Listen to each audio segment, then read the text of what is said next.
அஸ்ஸலாமு அலைக்கும் வரஹ்மத்துல்லாஹி வபரகாத்துஹு. அல்ஹம்துலில்லாஹி ரப்பில் ஆலமீன் வஸ்ஸலாத்து வஸ்ஸலாமு அலா ரசூலில்லாஹி வ ஆலிஹி வ ஸஹ்பிஹி அஜ்மாயின். கண்ணியத்திற்கும் பெருமதிப்பிற்கும் உரிய எல்லாம் வல்ல அல்லாஹ்வின் நல்லடியார்களே, அல்லாஹுடைய பேரருளால் சுபஹுடைய தொழுகையை ஜமாத்தோடு நிறைவேற்றிவிட்டு அல்லாஹுடைய ஆலயத்தில் அவனுடைய மார்க்க செய்தியை அறிந்து கொள்ள வேண்டும் என்கிற உயர்ந்த சிந்தனையில் நாம் அனைவரும் இந்த சபையில் ஒன்று திரண்டிருக்கிறோம். இந்த நல்ல தருணத்தில் நபிகள் நாயகம் ஸல்லல்லாஹு அலைஹி வஸல்லம் அவர்கள் அதிகம் எச்சரிக்கை செய்த, நம்மை ஒரு பாவத்தில் இருந்து தடுப்பதற்கு முயற்சி செய்த அந்த காரியத்தை நாம் அனைவரும் அறிந்து கொள்ள கடமைப்பட்டு இருக்கிறோம். அல்லாஹுடைய தூதர் அவர்கள் நமக்கு இம்மையிலும் மறுமையிலும் கேடு தரக்கூடிய எல்லா விதமான தீமைகளை விட்டும் நம்மை தடுத்திருக்கிறார்கள், எச்சரிக்கை செய்திருக்கிறார்கள். என்றாலும் அதிகமான கவனத்தையும் அதிகமான விதிமுறைகளையும் தடைகளையும் விதித்த பாவங்கள் என்றால் ஒரு மனிதர் இன்னொரு மனிதருக்கு செய்யக்கூடிய அநீதிகள் விஷயங்கள். நாம் அநியாயம் என்று எடுத்துக்கொண்டால் ஒரு பொருளாதாரத்தை களவாடுவதோ அபகரித்து கொள்வதோ அல்லது ஒரு மனிதரை கொலை செய்வதை மட்டுமே ஒரு மனிதன் இன்னொரு மனிதனுக்கு செய்யக்கூடிய துரோகமாக, அநியாயமாக நாம் பார்க்கிறோம். ஆனால் அது எவ்வளவு பெரிய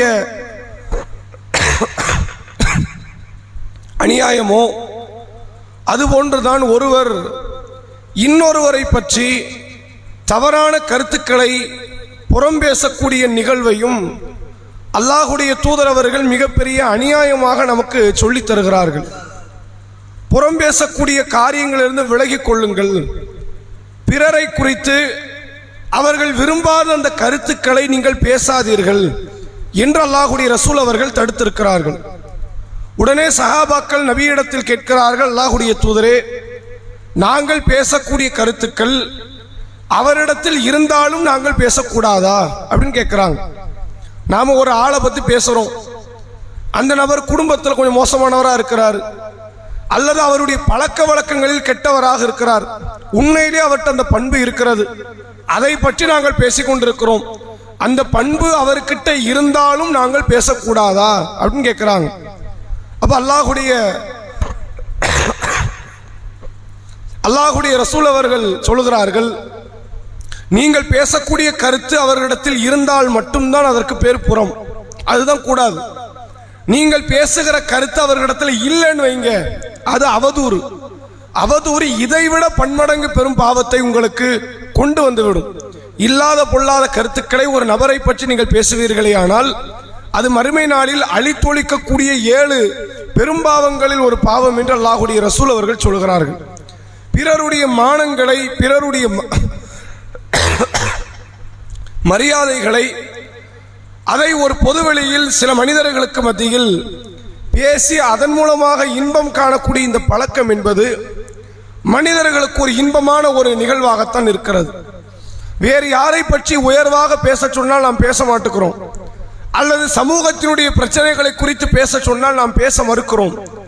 அடுத்தவர்களுடைய குறைகளை, அடுத்தவர்களுடைய மறைமுகமான காரியங்களை பற்றி பேசுவதற்கு நாம் அலாது இன்பத்தை அடைந்து கொண்டு இருக்கிறோம் என்பதை அல்லாஹுடைய ரசூல் அவர்கள் தன் செய்தியின் மூலமாக உணர்த்தி, இப்படிப்பட்ட செயலில் இருந்து நீங்கள் விலகிக் கொள்ளுங்கள் என்று நபி அவர்கள் தடுத்திருக்கிறார்கள். எதனால் ஒருவருடைய குறையை மறைத்து அவரை பற்றி புறம் பேசுவதென்று நாம் விலக வேண்டும் என்றால், அல்லாஹுடைய ரசூல் அவர்கள் சொல்லுகிறார்கள், ஒரு இறை நம்பிக்கை கொண்டவன் என்பவன் மற்றொரு இறை நம்பிக்கை கொண்டவனுக்கு ஒரு உடலை போன்றவன். முஸ்லிம்கள் அனைவருமே ஒரு உடல் தான். ஒரு உடல் என்றால் தலைக்கு வலி எடுக்கிறது என்றால் கையோ காலோ மற்ற உடல் உறுப்புகளோ சும்மா இருக்காது. தலைவலி எடுக்குது, அதனால நம்ம தூங்குவோன்னு கண்ணு நினைப்பது கிடையாது, கால் நம்ம சும்மா இருப்போன்னு கால் நினைப்பது கிடையாது, கை நினைப்பது கிடையாது. ஒரு உடல் உறுப்புக்கு பாதிப்பு ஏற்படுமையானால் மற்ற உடல் உறுப்புகள் தூக்கத்தில் இருந்து விழித்துக் கொள்ளும். மற்ற உடல் உறுப்புகள் தன்னுடைய ஒரு உறுப்பினுடைய நலனை குறித்து கவலைப்படும். அந்த ஒரு உறுப்பினுடைய நலனுக்காக வென்று அது போராட ஆரம்பிக்கும். இப்படித்தான் இறை நம்பிக்கை கொண்டவர்களும் இருக்க வேண்டும் என்பதை அல்லாஹ்வுடைய ரசூல் அவர்கள் நமக்கு சொல்லித்தரக்கூடிய செய்தியில் பார்க்க முடிகிறது. ரசூலுல்லாஹ் தொடர்ச்சியாக சொல்கிறார்கள், அல் முஸ்லிமு அஹுல் முஸ்லிம், ஒரு முஸ்லிம் இன்னொரு முஸ்லிமுக்கு சகோதரன். இந்த முஸ்லிம் மற்றொரு முஸ்லிமை அநீதி இழைத்து விடவும் மாட்டான், பிறருடைய அநியாயத்திற்கு தள்ளி விடவும் மாட்டான். யார் ஒருவர் ஒரு முஸ்லிமினுடைய குறையை உலகத்தில் மறைக்கிறாரோ, அவரை பற்றிய குறை உங்களுக்கு தெரிகிறது, அவர் வாழும்போது தெரிகிறது அல்லது வாழ்ந்து முடித்த பிறகு தெரிகிறது. எந்த அளவிற்கென்றால், இந்த ஜனாசாவை குளிப்பாட்டும் போது ஜனாசாவினுடைய உடலில் உள்ள சில அங்கங்கள், குறைபாடுகள், பாதிப்புகள் குளிப்பாட்டக்கூடிய நபருக்கு தெரியும். வெளி உலகத்துக்கு அவர் இதுவரைக்கும் மறைச்சிருப்பார். மனைவியை தவிர, கணவனை தவிர அவர் யாருக்கு அந்த தகவல் தெரிந்திருக்காது. குளிப்பாட்டக்கூடிய இடத்தில்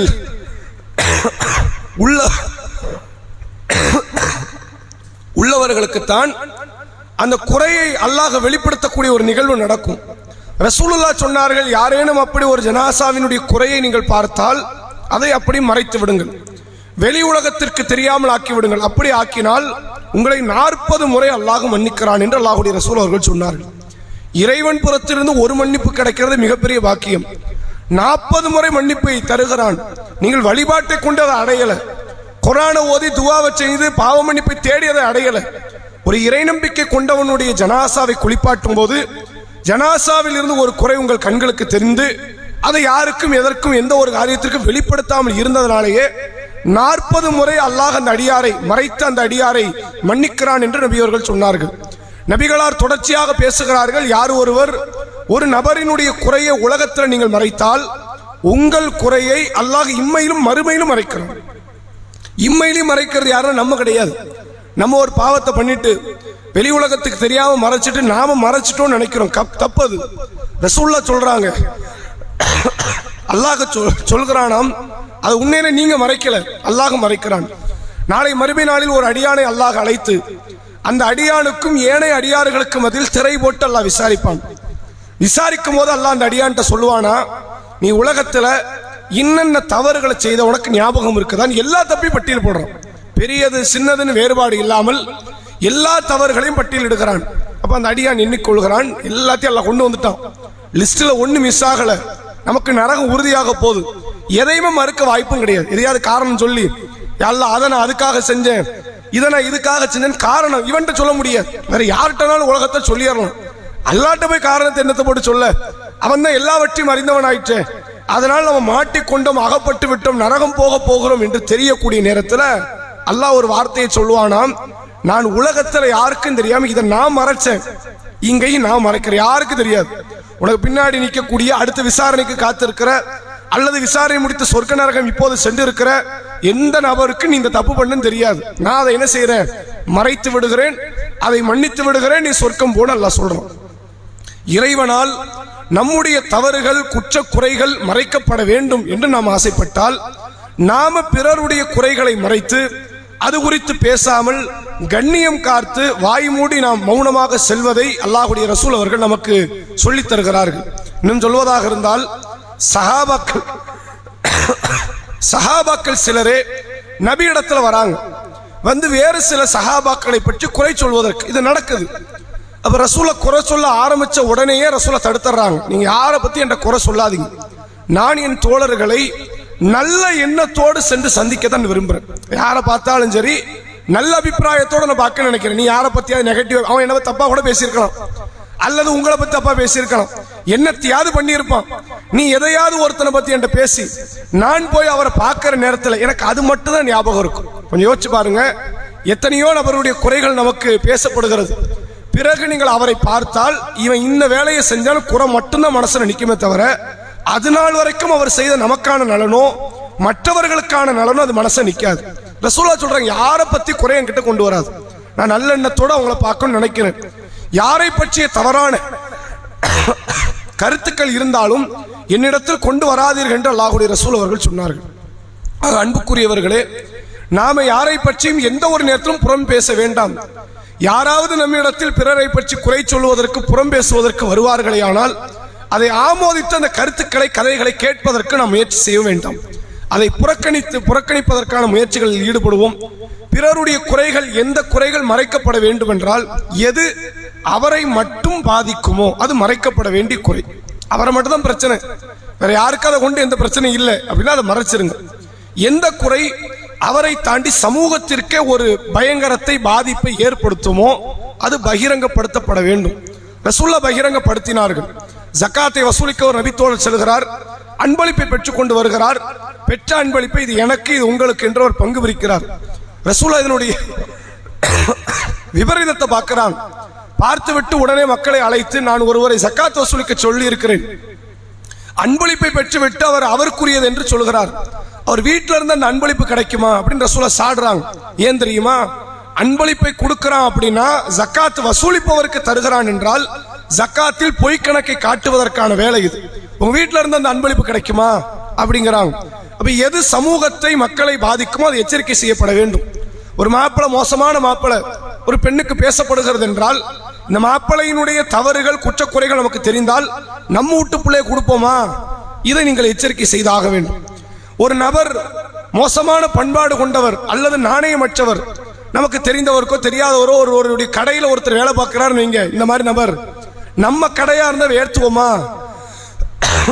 இப்படி எந்த காரியங்கள் மனிதர்களுக்கு, பிற மக்களுக்கு பாதிப்பை, இடையூறை தருகிறதோ ஒருவருடைய குறை, அது உண்மையில் பகிரங்கப்படுத்தப்பட வேண்டும். யாருக்கென்றால் யாருக்கு பாதிப்பு தருகிறதோ அவர்களுக்கு பகிரங்கப்படுத்தப்பட வேண்டும். அது அல்லாமல் பிறருடைய குறைகளை, மான மரியாதை சார்ந்த காரியங்களை, அடுத்தவருடைய குற்றங்களை அதையெல்லாம் தோண்டி துருவி ஆராய்ந்து பிற மக்களுக்கு எடுத்துரைக்கிற இந்த பண்பாடு நபி அவர்கள் அதிகமாக தடுத்திருக்கிறார்கள். அல்லாஹ் குர்ஆனில் சொல்கிறான், நீங்கள் பிறரை பற்றி குறை பேசாதீர்கள், துருவி ஆராயாதீர்கள். இறந்து போன உங்கள் சகோதரனுடைய மாமிசத்தை நீங்கள் சாப்பிடுவீர்களா? ஃபகரிஹ்துமூஹு, அதை நீங்கள் வெறுப்பீர்கள். செத்து போன மையத்தை பிரித்து சாப்பிடுவதற்கு சமமான ஒரு காரியம் என்று அல்லாஹ் எச்சரிக்கை செய்கிறான். அத்தகைய எச்சரிக்கை மிக்க அந்த காரியத்தில் இருந்து நாம் அனைவரும் விலகி இறைவனுக்கு பயந்தவர்களாக வாழ்வோம் என்பதை இந்த தருணத்தில் ஒரு தகவலாக சொல்லி என்னுடைய உரையை நிறைவு செய்கிறேன். அஸ்ஸலாமு அலைக்கும் வரஹ்மத்துல்லாஹி வபரகாத்துஹு.